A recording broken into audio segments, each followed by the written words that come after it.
What's up, guys? Welcome back to my channel. I know it has been long overdue for this video. I know I said I was gonna post it about 2 weeks ago, but life happens. If you're a new subscriber, guys, welcome to my channel. If you are not subscribed yet, go ahead and subscribe because I'm going to be a lot more consistent on my channel, guys. I promise. And if you guys have actually been subscribed to me since my last 2 videos, which were well over a year ago, I love you guys. Shout out to you. This video is actually going to be a part 2 of the first video I ever did on my YouTube channel, which was I had my Instagram followers ask me juicy questions, ask me anything you want, and I'm gonna go ahead and answer that. So this is a part 2 because it has been a year. I have moved to Houston. A lot of changes have been going on, guys. I became a full-time entrepreneur, so I'm gonna go ahead and get right in, guys. I actually did write the questions down just because I'm using my phone currently. So I wrote down the questions. No, I did not actually take any time to think about the answers. So I'm just gonna be going and answering all the questions, guys. So the first question is, how long did it take for you to get situated in Houston? So guys, if you do not already know, I moved to Houston. It'll be a year, the 21st of this month, guys. Super, super excited. I actually want to do a little celebration for that and stuff like that. But when I had moved out here, it was more of a, like, just go and do it decision. And so I wouldn't say that I was ready. I just felt like, okay, I'm tired of El Paso. I need to get out of this city. It was during the pandemic as well. I met business partners that lived out here and it just seemed like the right thing to do. And so, it did take me a while. I just packed up everything that fit in my BMW SUV and I moved out here. And so I don't regret not waiting. I just felt like, I had to do that. I had to get out of my comfort zone. I had to, change my environment at that very moment. And so, it did take me a while. And so I'm grateful. I'm grateful for every single journey, every single process, every single person that I met when I moved out here, every person that helped me move out here, super grateful for those people. So the second question is, what is your story, your you story before the business? So a lot of you guys don't know, but I actually was in this business a couple times. And so I want to talk about who I was prior to the last time I joined, when I joined Trade House. And so, who I was, I would say that, I was in a dark place. I was in a toxic relationship and I lost myself. I really lost who I was. I didn't know who I was. I didn't have any purpose in life. I didn't know what I was meant to do. I had been in network marketing since I was 19, and so I always was passionate about impacting other people and, finding a vehicle to put other people on that was also going to help me become successful myself. And so, before I joined this business, I was in a very dark space. I wasn't personally developed. I just kept to myself. The last year I kept to myself. I was dealing with a lot of toxicity. I became very insecure.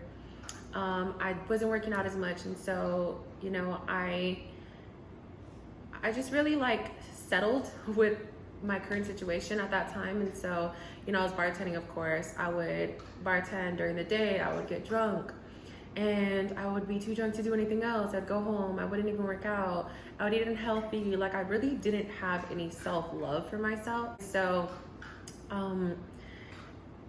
that's really who I was, just trying to figure out who I was called to be, what my direction was. And I just kind of lost sight of that until, I joined the business. I got connected with the right people. I started working out more, got my confidence back. And so, that's really who I was before the business, I would say. Next question, in difficult moments, how do you stay focused on moving forward and making progress? So this is something I would say that I'm definitely still working on, because when things get difficult, I kind of isolate myself. And I don't isolate myself from the people that I love, but I isolate myself from the business itself. I feel like, as a human, you go through emotions and you go through adversity that, it might be too challenging. It might be something that you're not used to. And so I face things differently. I've definitely overcame a lot of adversity, even the past year, moving out here and stuff like that. I've definitely, faced so much adversity that has helped me grow into a better woman, helped me, not get out of character, Not perfect, still growing in those areas, but you know, just understanding what my end goal and having a vision, having a plain vision, knowing, okay, this is what I want. And, you know, within what I want, I'm going to gain so much more within that, you know, like for example, you know, Chairman 100. Within that, you know, I'm also impacting thousands of lives. I'm also able to retire my mom. I'm also able to do the things that I want to do for my family without having to worry about a price tag attached to it. And so it goes with, you know, me understanding I'm not where I want to be. So it's like I gotta let go of these distractions. I gotta let go of what's currently happening to me because I'm meant to go through that. Like it's meant to make me a better person so I can help someone else go through that situation.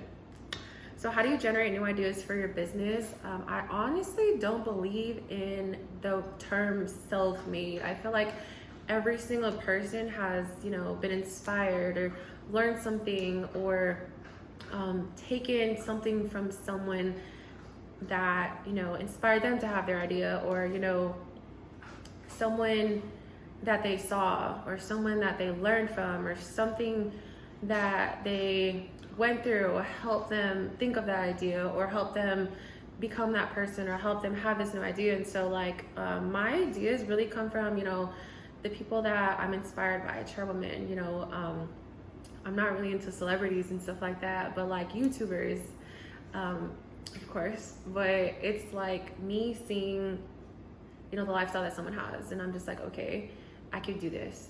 It's really the belief that, okay, like if I see someone doing this, like I could do this, and I'll kind of like twist it up in my own way.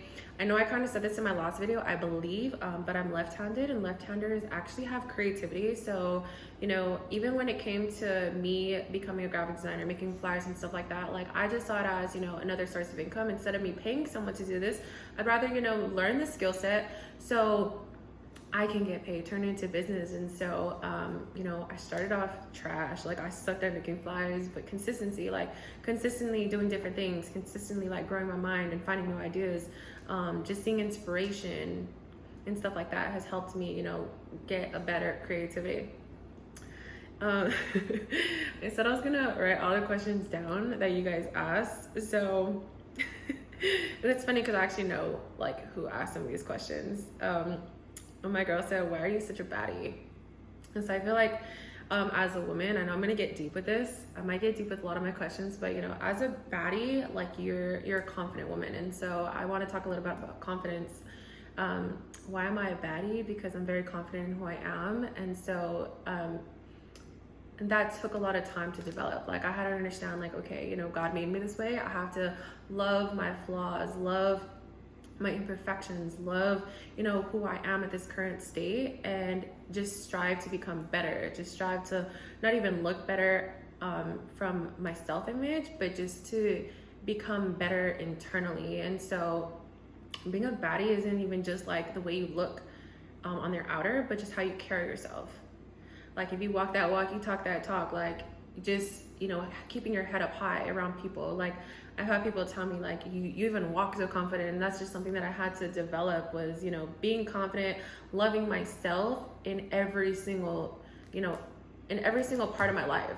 When I didn't feel good on the inside, on the outside, you could see it. Like no one could ever really tell like, oh, this girl is going through something, this girl is down. And that's just because I became so confident with who I was, and I wasn't gonna allow anyone try to, you know, break me down no matter what the case may be. So I know that's a little deep to the question, but you know, when it comes to being a baddie, you're just a confident woman.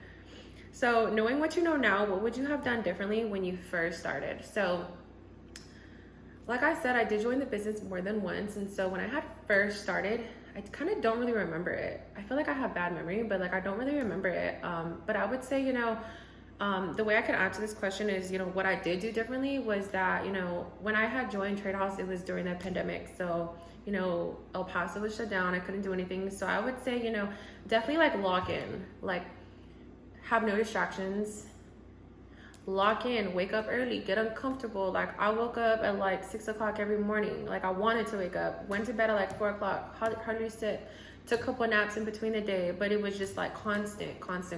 That's why I was able to, you know, hit certain ranks in a short period of time at the beginning was because I really locked in. And so, you know, when I wasn't locked in, it started showing my results. So I would definitely say, you know, definitely lock in. When you go through adversity, like still lock in. Like it's gonna pass, but it just really depends on if you're gonna actually go through it, or are you gonna like stay in that same state. And so when you stay in that same state, like things are continuously gonna go bad, and it's just like you can't get out of that hole because you're so focused on it instead of focusing on, okay, you know what, this already happened, like let me get out of this and let me get back on my focus. So how can I invest in trading? It really depends on what you want to trade. You have, you know, cryptocurrency, binary options, you have foreign exchange market. I would say, you know, the best way to invest is to actually learn the skill set. So of course, I already know I am a part of a educational platform to where I can show you how to, you know, tap into videos, education, strategies, and actually learn the skill set and have a community of people that are doing the same thing. And alongside, you're gonna get a mindset that is gonna allow you to, you know, not quit when you lose money, not quit when, you know, you're not making your goal, but to just stick through. Because at the end of the day, like when it comes to being an investor, you're a part of the 1%, meaning you have to do what 99% of people aren't willing to do. And what that means is you got to actually like grow into that person. You can't just, you know, have this mindset of like a worker and then be a successful trader, because you can't have that same mindset in the two. So just really developing as well. So if you're interested, I could definitely help you out. Okay, so the next question is, what is your greatest fear and how do you manage it? I would say my greatest fear is really not living God's purpose for me. And so how do I manage with that is just, I always understand, okay, my intuition tells me a lot of things. Like it's so crazy, my intuition. Like I just feel when things aren't right, I feel like I shouldn't be doing this. I feel like this is something I'm supposed to be doing. Like whatever makes me feel, I know that I'm doing the right thing that God has called me to do. And so when it comes to living God's purpose, I've already made up my mind, you know, how I'm going to do that. And that's by serving other people. And so I have a perfect platform to serve other people. And so how I manage it is, you know, just getting out of my own head and allowing myself to love the process, love every single part of it, love the ups, the downs, the ins and outs, love, you know, when I'm not even seeing the results that I want, and loving the results just as much. And so just understanding what my purpose is helps me know that I'm never going to, you know, at the end of the day, I'm never going to not live God's purpose for myself, because I know what my purpose is. And so, of course it is my fear, because, you know, we never know when our last day is. So it's just kind of like, I have to make sure that I live his purpose before that time comes. I know I be getting deep, y'all. I be getting deep. What is your favorite thing about living in Houston? It's a big city. Like I get to meet so many different people. It's completely different from El Paso, guys. El Paso is like, there's nothing to do. My favorite thing about living in Houston is like, I want to say like trying the different foods out here, but I don't want to seem like a fatty. But I would say, I'll just go with the food. The food was amazing. So the favorite thing about living in Houston is like, I just feel so new to the city. I feel like people don't really know me, and like I love to be in a city where like I don't know people. So it's like, it's cool, you know, it's different. It's the first city I ever moved out of El Paso. So next question. Love life update. So I don't have a love life, so I guess that answers your question. How do you balance between work, training, spending time with people you care about? So balance is, you know, a tricky word. And so like when you balance things, it means that balance means that you're giving each of those things a certain amount of time. And I wouldn't say that I do that. I just feel like I give time based off of its most importance. So work, what I do and stuff like that, it's up here because it's going to satisfy my family. My training is high. I believe he meant training as far as like working out, but I feel like, you know, to be wealthy, you also want to be healthy. And so like me becoming the best version of myself in all aspects of my life is a priority to myself, because that's going to allow me to spend time with the people that I care about. Like a lot of, like my family doesn't live out here in Houston. My best friend lives in Virginia. So it's like people that I care about are in the business. Like out here, the people that I truly care about are in the business as well. And so it's not like I gotta, you know, go over here to spend time with people that I care about in Houston and then like steer away from my work because they're a part of that. So for me, it's a little bit different. Priorities are very key with me. And so when I don't have my priorities straight, that's when there is not an imbalance, but that's when everything just goes to shit. No cap.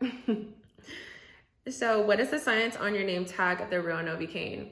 So in the previous video, I actually did explain what Novocaine meant. And so I believe when I made that video, I had my first Instagram. And so if you do not know, my Instagram got disabled because there was a fake page of me going around with more followers, and I had to start over. I started over, I believe after that video, I don't remember, but I did start over. And so it was Novocaine, and then I just switched it to the real Novocaine when I created my new Instagram because there was fake pages. It's still fake pages of me going around.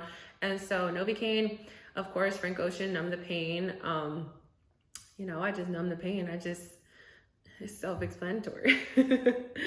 Okay, so who is your BFF and why? You already know who asked that question, her. But my best friend is Melissa. I ain't gonna tell y'all her government name, but Mel. Why she's my best friend, you know, she's probably been the longest friendship I've ever had. We go back. You know, the best moments with her is, you know, ditching high school almost every day.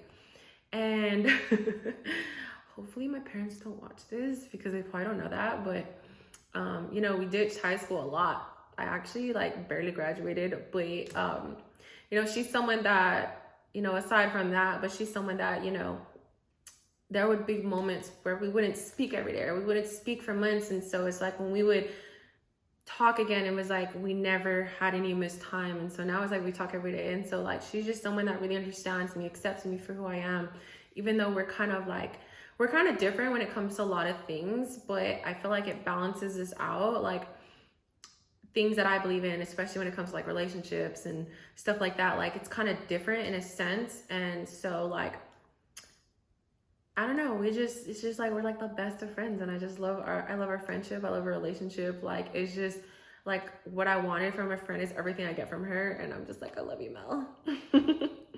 What drives you the most materialistically? So what drives me the most when it comes to materialistic things is just being able to live a life to where I don't have to look at the right side of a menu, or I don't have to look at a price tag. I'm looking at a price tag to see what the size is, not to see how much it is. And so just being able to buy whatever I want for myself, my family, my loved ones, without even having to say like, oh, I can't afford that.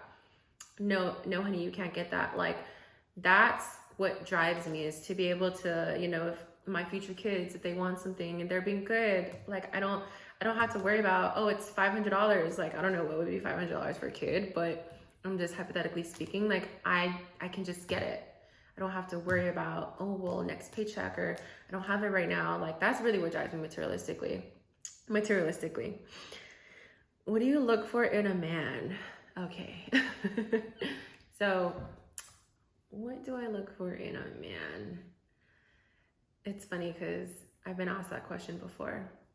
I've been asked like what my type is, and this is going to be a little bit different. It's going to get a little bit deep, but what I look for in a man, I actually created a list, guys. I created a list because I never had a list. And so I created a list because I felt like, you know, I would meet people and our vibe was like all I needed. I just needed our vibe to be good, and I didn't know that there was red flags at the beginning. I didn't see the red flags. I was just like, our vibe is just so strong. Like, I want to invest in this person. Like, he's chocolate, he's handsome, he's tall. Like, I just want to invest in this person. And so I created a list, guys. I'm not going to tell you all my list, but I might tell you a couple.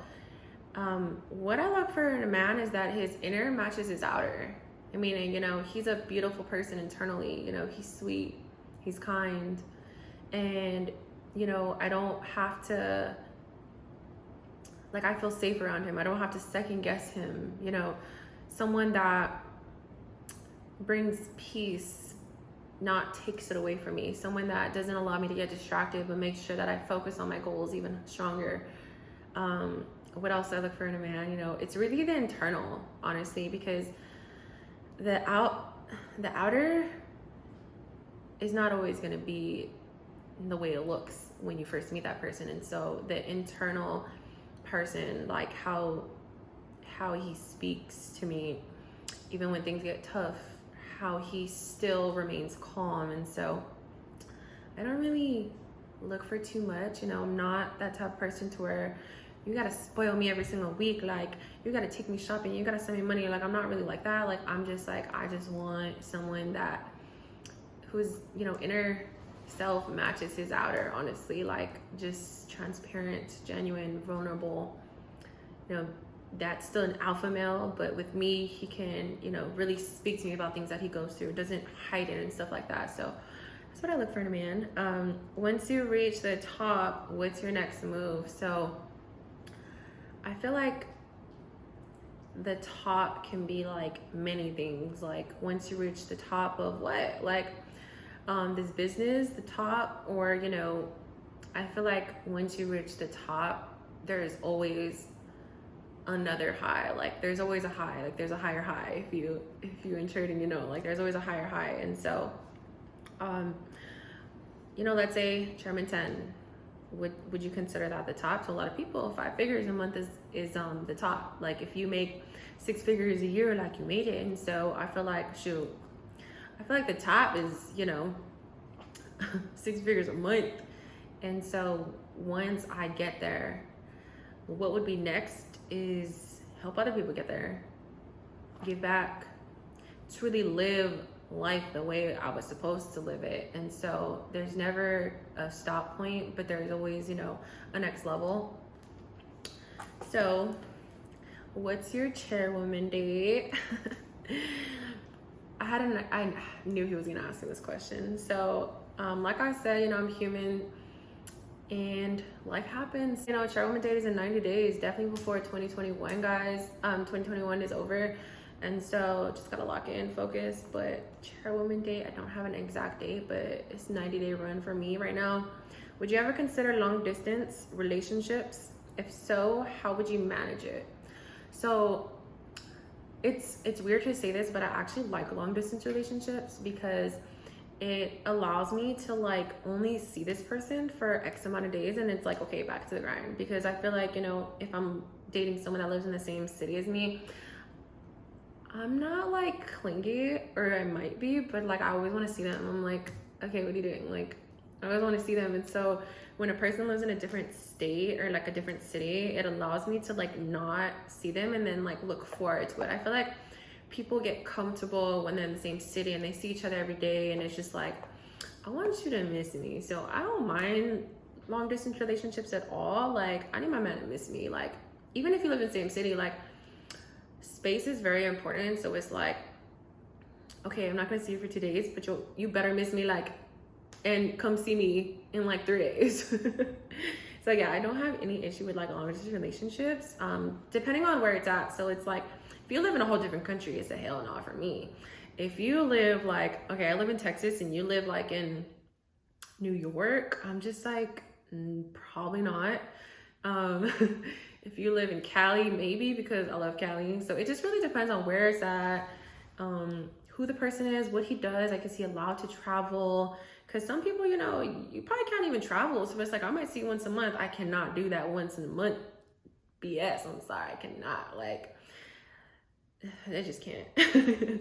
What made you start trading? How do I start? What's crazy about this question is the woman that actually asked this question, she actually is in my business now. So I saw this question and I reached out to her, and so shout out to her. She's actually part of the business now. And so the question, what made you start trading? Let me answer that one first. And so what made me start trading, I've said this a lot of times, is, I understood the value. And so what does Kanye say, or Jay-Z, whoever said it? I think I have it right here. Okay, the price of everything but the value of nothing. And so I saw the value of it before the price. Like, when it comes to investing, like, a lot of people see the value like, oh, it's X amount of dollars to get started, but they don't understand the value, and so they never start because they're so focused on the price when they should have focused on the value. And so I saw the value in what trading could do for me. I saw the fact that, okay, during the pandemic, I couldn't work, but I still had my phone, right? Shout out to Apple, because if you trade in and it's not on Apple, you're tripping. Just kidding. But I saw that value because I understood that this was a way for me to make money without having to clock in. It was a way for me to make money in my sleep. Pillow Profits, Beauty Sleep. It was a way for me to make money if I was traveling, if I was working out. Like, that was the value that I saw, was the fact that I was capable of making X amount of dollars without having to clock in, without someone having to tell me like, oh, well, you can't make that in a day. Like, there was a cap that was removed when I got into this business. And so once you remove the cap from your income, you start to value it more. And so that's where I was at. Like, I started to understand the value versus how much it was to get started. So how do I start? Reach out to me, guys, if you're interested. Check out my Instagram page at The Real Novikane, and serious inquiries only. But how do you start? As far as starting with me, like I said, I'm a part of an educational platform. So you get started just like an online course. You learn the skill set. You could start making money within 24 hours. Okay, so last question. This one is a deep question. Love or loyalty? And this question, I was like, sheesh. But love or loyalty, I know most people would probably say love, right? But love, the term love, I feel like the term love is like overly used and very undervalued. And so what I mean by that is, people say, I love you, I love you, I love you, I love you. I love this, I love that. Telling your friend, I love you. And it's just like, do you even know what love is? And so I would definitely say loyalty, because when it comes to love, like, people that love you are going to leave your life. People that love you are going to betray you. Honestly, like, people that love you are going to love you from afar if they feel like that's best for them. And so I feel like when it comes to loyalty, you're never going to leave. When it comes to loyalty, you're going to stay there. When it comes to loyalty, when things get tough and you probably can't stand that person, because you're loyal to them, you're still going to be there. And so I shouldn't say I love loyalty, but I would definitely say loyalty, because loyalty, I feel like it'll last longer than love. Someone might love you one day and then be gone the next. And so I would definitely say loyalty. So that wraps up this Q&A, guys. Thank y'all for watching. If you have not subscribed yet, definitely subscribe. I'm going to be doing a lot more videos. And drop in the comments what you want me to talk about, what type of videos you guys want, and I would definitely do those. I love y'all. Like, comment, and share. I appreciate y'all.